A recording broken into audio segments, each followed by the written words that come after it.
A'udhu billahi minash shaitanir rajeem. Bismillahir Rahmanir Rahim. That when children are born and young, they just came from paradise, they're loaded with angelic lights and angelic power. Devils harm children because of that angelic light and because of that angelic reality and because the purity of that light and the purity of its energy. If they're diamonds and rubies, and by the time they grow they become charcoal because dunya takes an effect. They're born, their feet are like paradise, they have their own fragrance. You kiss the sole of the child's foot, you're kissing paradise. He just walked there, he was walking around in that reality, that child. As soon as they become older their feet smell horrible. Why? Now because bad character is coming in, the dunya is now affecting. So it means that these children, an understanding of energy is when they're smooth, they're pure. And just basic science in school teaches you positive and negative. So we don't have to give complex Islamic words, it's positive and negative energy.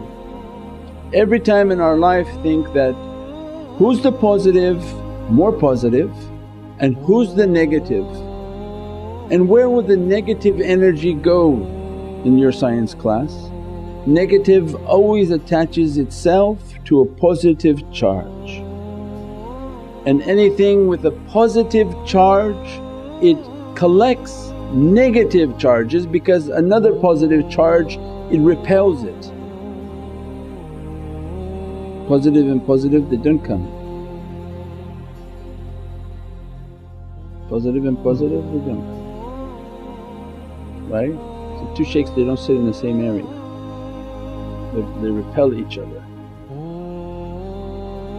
But the shaykh sits with the students because they're filled with negativity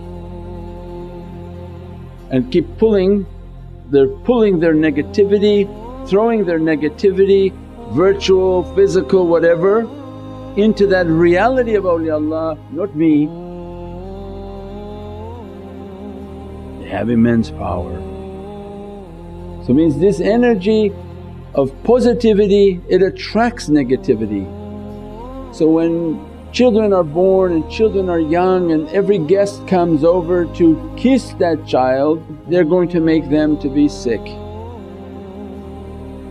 Every time they touch the child is taking on a negative energy from people. That's why when they're first born 40 days nobody sees the child, he's in isolation. He just came from Divinely Presence and the khalwa of the womb, and then 40 days he'll do a khalwa upon the earth to readjust and align himself, at least give him a time or her time safe from people. They don't come, they don't kiss, never kiss on the lips the child, never kiss around the face. All these energies are going to go upon that child. When we understood that from just energy, so then they absorb energies. So a reminder that when we come to zikr and when Allah destines us to be in the association, whether in person or through live, the baya is pulling all negativity. As a result of pulling the negativity, then whatever collective negativity is in the home and on that family, whomever is watching and participating in the tariqah, they're pulling that negativity and bringing it to how the shaykhs want to dispose of that negativity. Just pure positive charge pulls negative charge.